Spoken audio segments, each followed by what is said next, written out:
Corbino here. It's time for Thank God It's Wednesday. We got some good stuff going on, and yeah, I'm gonna start with Miles Morales, Spider-Man number 2. Miles is working with the Rhino to find a bunch of kids. They have some personal relationships to the kids, kind of.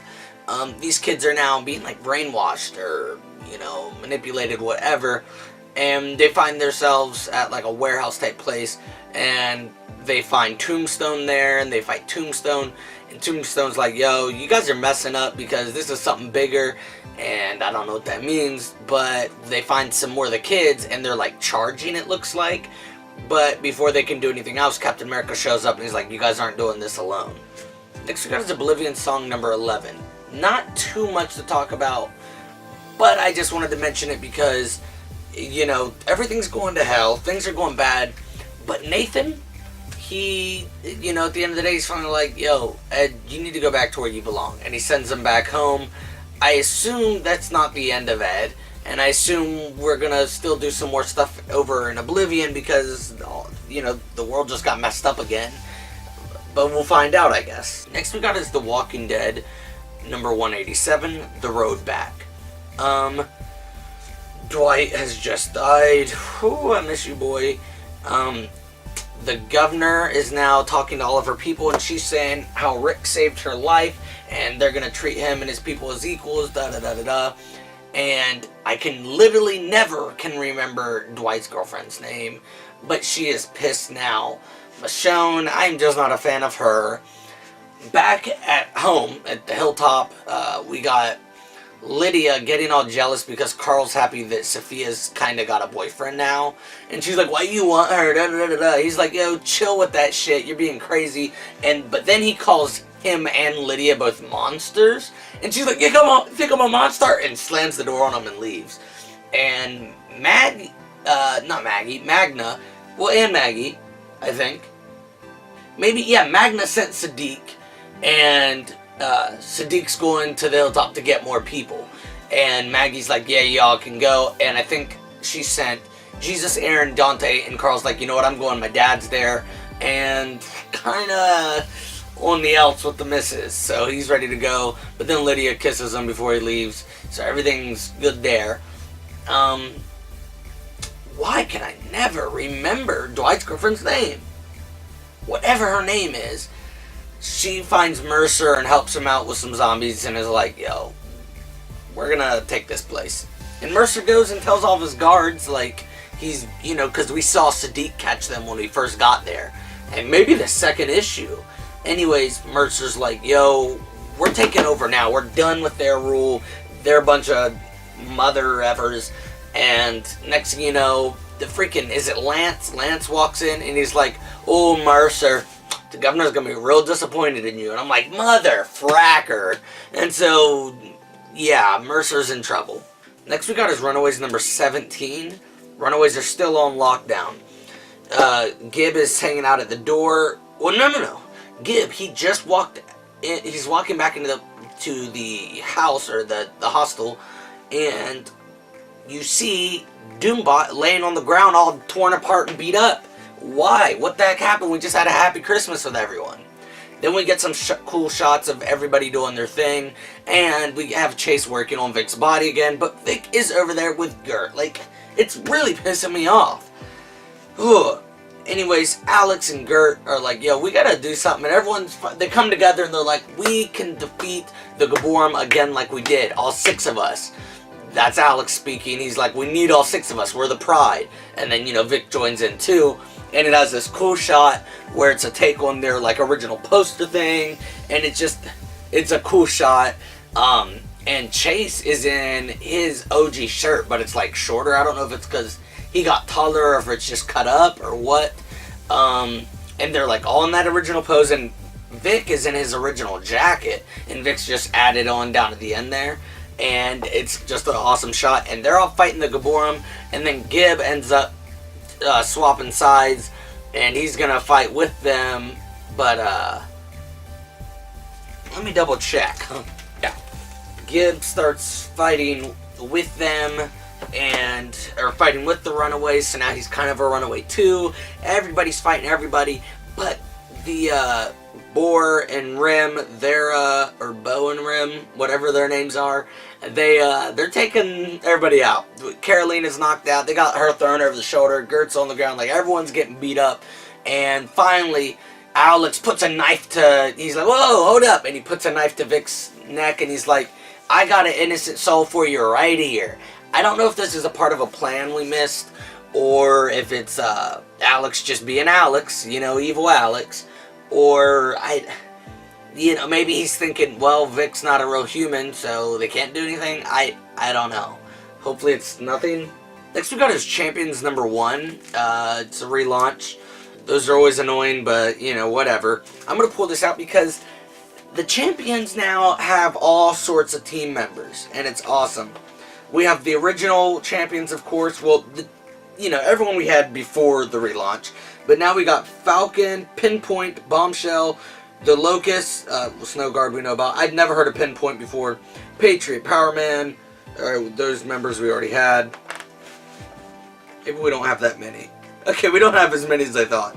And they talk about how they have Honey Badger as one of their, other teammates out there, and so that's awesome because fans have been wanting Honey Badger to join the Champions, so that's awesome.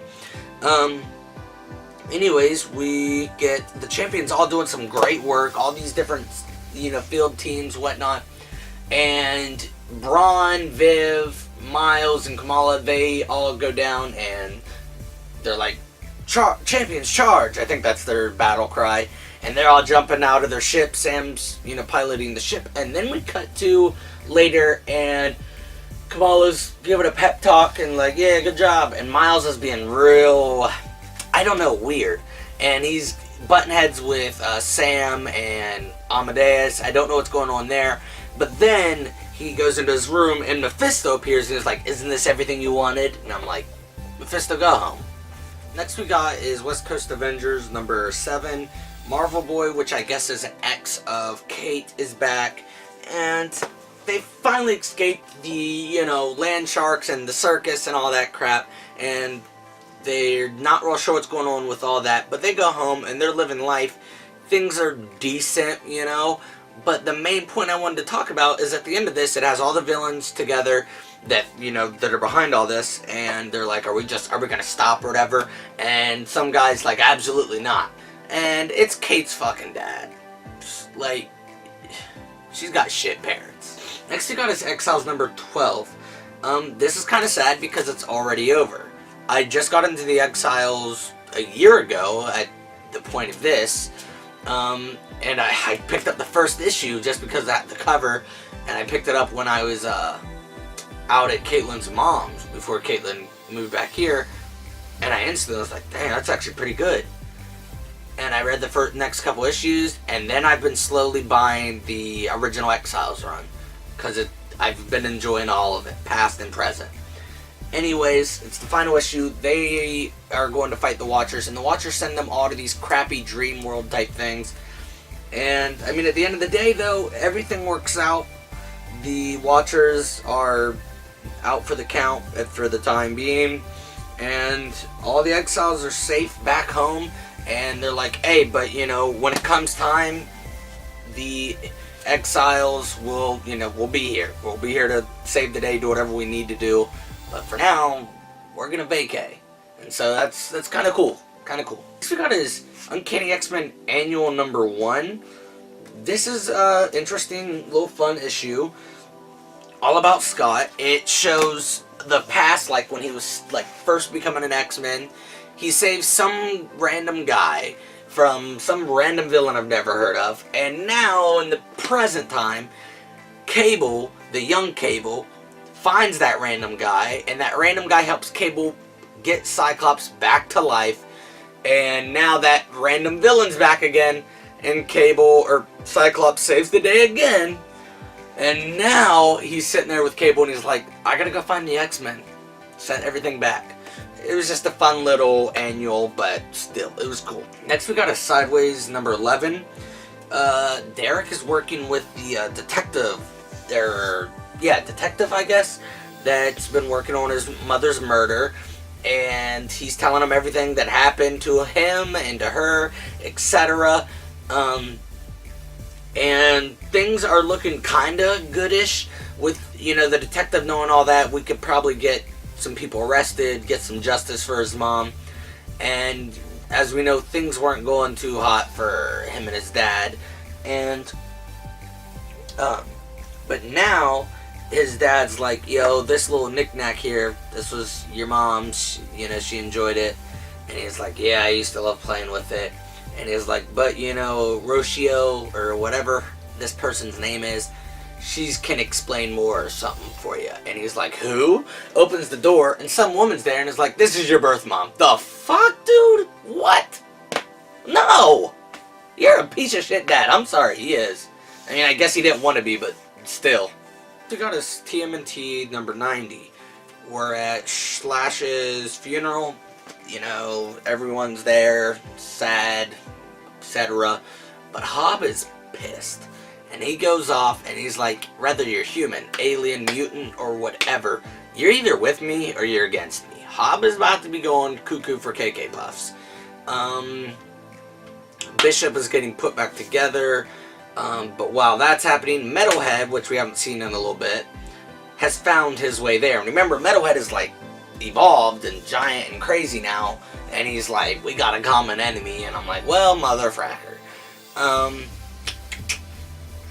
Other stuff, smaller stuff's going on, but Splinter's at, his place chilling and killing with the kids. He puts in like a karate movie, and as he's doing that, Karai and her squad rolls in, and she's like, I'm here to take back what's rightfully mine. And I hope she's gonna do it in a nice way, and I hope Splinter's like, hey, take it. We'll see. Next we got his Go-Go Power Rangers number 16. All the teams together, they're all different colors, and they gotta fight, they gotta save the day, and I mean, it's really cool. It's just awesome seeing them all in different costumes. Zach looks dope in pink, and he keeps getting excited about the bow.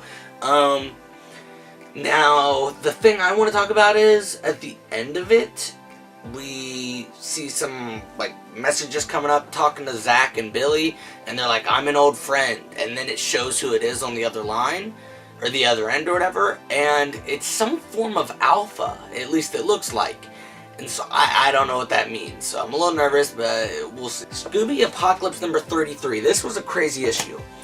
Fred, his head just got shot off. Nope.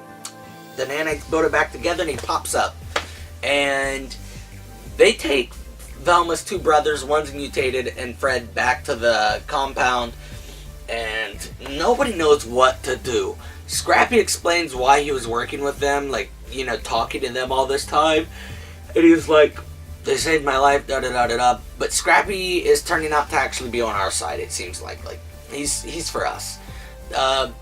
Mutant, Rufus? Quentin? One of the brothers. He's all about Daisy, and he's like, I would never hurt Daisy, but yeah, you would. It's just, I don't know, I would prefer those two Velma's brothers not to be there, and I'd prefer Evil Dead Fred to not be there, but I don't know. God, there's so much going on. Aside from that, we, at the end of it, Fred is, he's controlled by nanites. He starts saying, yo, you guys need to be prepared. And they're like, prepared for what? And he's like, he's coming, the Nanite King. And he looks like the virus from Cyber Chase, but I don't know if that's supposed to be him or what, but either way, it kind of looks like him. He's called the Nanite King. And I'm nervous. I don't know exactly how to feel about that guy. So yeah, that's it for this month's Thank God It's Wednesday. We had some good reads. A little bit of a slower month, but still some good reads. So yeah, and until next time, stay geeky.